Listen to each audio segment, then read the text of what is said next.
Bueno, bienvenidos nuevamente. En este video vamos a empezar ya con el condicional switch. Es muy importante que de verdad tengamos ya aprendidos y tengamos visto los videos anteriores de los condicionales pues anteriores, if, else, etcétera. Y también pues de toda como la teoría y práctica de los mismos, ¿no? Entonces, de verdad debemos prestar bastante atención a este condicional porque también es una herramienta muy potente. En mi caso no lo he usado tanto como pues el if y el if else, pero igual en algunos casos es muy potente. ¿Listo? Entonces vamos a leer la pequeña descripción que dice: los condicionales switch son una estructura de control condicional que permite definir múltiples casos que pueden llegar a cumplir una variable cualquiera. ¿Listo? Bueno, y dice, ¿y qué acción tomar en cualquiera de estas situaciones? Incluso es posible determinar qué acción llevar a cabo en caso de no cumplir ninguna de las condiciones dadas. ¿Listo? Entonces, ya con esta pequeña descripción nos podemos dar cuenta de que lo que vamos a evaluar, por decirlo así, es una variable. ¿Listo? Entonces, básicamente, explicado más normal, por decirlo así, vamos a ver qué posibles valores puede tener una variable y vamos a, según esos valores, realizar acciones. Por ejemplo, si yo tengo un programa que, no sé, le pide el número de años que tiene un usuario, por ejemplo, ingrese cuántos años tiene. Si él me ingresa 19, yo le voy a decir, felicitaciones, usted tiene 19 años.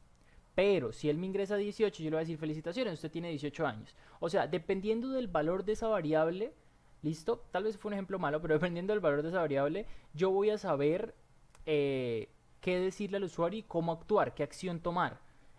Y dado el caso de que yo no haya certificado ninguno de esos valores, porque yo no me voy a poner a hacer, no sé, 200 valores, por ejemplo, ¿listo? Podemos darle también una respuesta. Entonces vamos a ver cómo funciona un poco. Dice lo siguiente.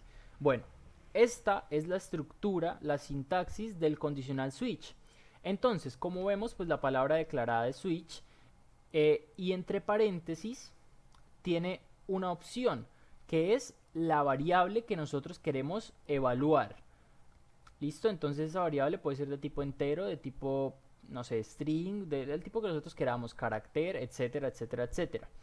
Ahora, tiene diferentes casos. ¿Listo? Estos casos veámoslos como un if. Un if que funciona con una condición de igualdad.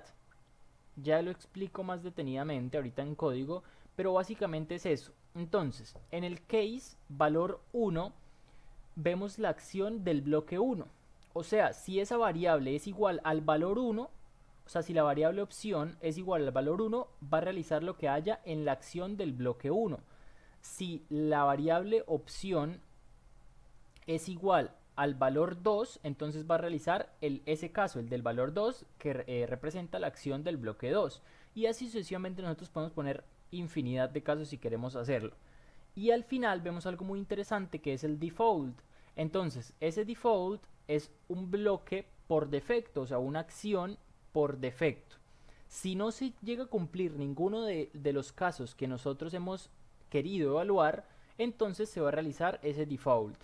¿Listo? Aquí vemos algo que tal vez no conocemos hasta el momento y es ese break. ¿Listo? Ese break, ahorita lo explicaré en el código, pero básicamente lo que hace es romper la acción ahí. ¿Qué quiere decir? Imaginémonos que entramos al caso 1. ¿Listo?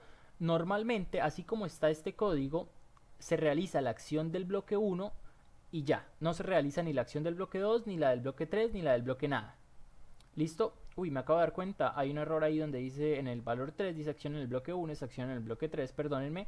Pero bueno, el caso es que no se realiza ninguna otra acción. ¿Listo? Si ese break no estuviera, se podrían realizar varias acciones sin, pues tal vez sin quererlo, ¿no? Porque muchas veces se nos olvida. O tal vez queriendo, eso depende de cómo nosotros queramos programarlo. Ahora, vamos a ver, este es un ejemplo, ¿no? Del switch en forma de menú. ¿Por qué de menú?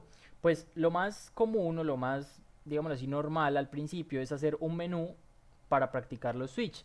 Entonces, ¿nosotros cómo lo hacemos? Pues básicamente le decimos al usuario, ingrese uno para no sé, ingrese 1 para sumar dos números, ingrese 2 para restarlos, ingrese 3 para multiplicarlos e ingrese 4 para dividirlos. ¿Sí? Es un pequeño ejemplo de algún programa.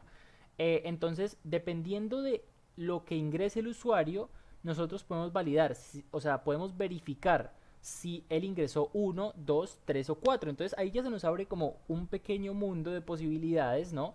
De que estamos de verdad escalando ya en esto de la programación y podemos hacer programas cada vez más complejos y con funcionalidades, pues digamos así, muchísimo más altas. Entonces, este conditional switch es muy importante que lo aprendamos y es muy importante que lo entendamos. Entonces, este pequeño ejemplo nos dice que tenemos nuestro menú, el cual nos pide ingresar uno de los números para ordenar. O sea, es como un restaurante. Entonces, ¿qué pasa? Si yo ingreso el número 1, me voy a pedir una pechuga a la plancha, ¿sí? Y si yo ingreso el número 2, voy a pedir una hamburguesa de carne. Entonces, la variable que yo utilizo es una variable que la llame menú. ¿Listo? Y yo voy a validar. En el case, como ven, ahí pongo un 1. O sea, eso representa al número 1 de nuestro teclado. Si el usuario me ingresa un 1 y le da el enter, yo voy a preparar la pechuga. Y luego con el break, ¡pum!, me salgo. Porque ya no quiero preparar la hamburguesa, él solo me ingresó un 1. Entonces yo preparo la pechuga y me salgo. ¿Listo? Luego, si él me ingresa el 2, yo preparo la hamburguesa de carne y me salgo. Imaginémonos, dado el caso en el case 1, que no estuviera el break. Entonces yo prepararía la pechuga si el usuario me ingresa 1, pero a su vez también prepararía la hamburguesa de carne sin yo quererlo. ¿Listo? Porque no está ese break. Entonces esa es la importancia del break. Y luego, si el usuario me ingresa un 20, por ejemplo, o un 80, o una H, ¿sí? Un valor que nosotros no tenemos en el menú, entonces nos va a decir, con ese default, usted no ha pedido nada. ¿Listo? Nosotros podemos poner lo que nosotros queramos, es simplemente un ejemplo. Entonces vamos a dejarlo hasta aquí. Ya en el siguiente video vamos a pasar un poco al código para explicar más a fondo el switch. Pues en el código pienso yo que se entiende muchísimo mejor la práctica. Pero bueno, entonces vamos a dejarlo hasta aquí y los espero en el siguiente video para poder verlo en el código.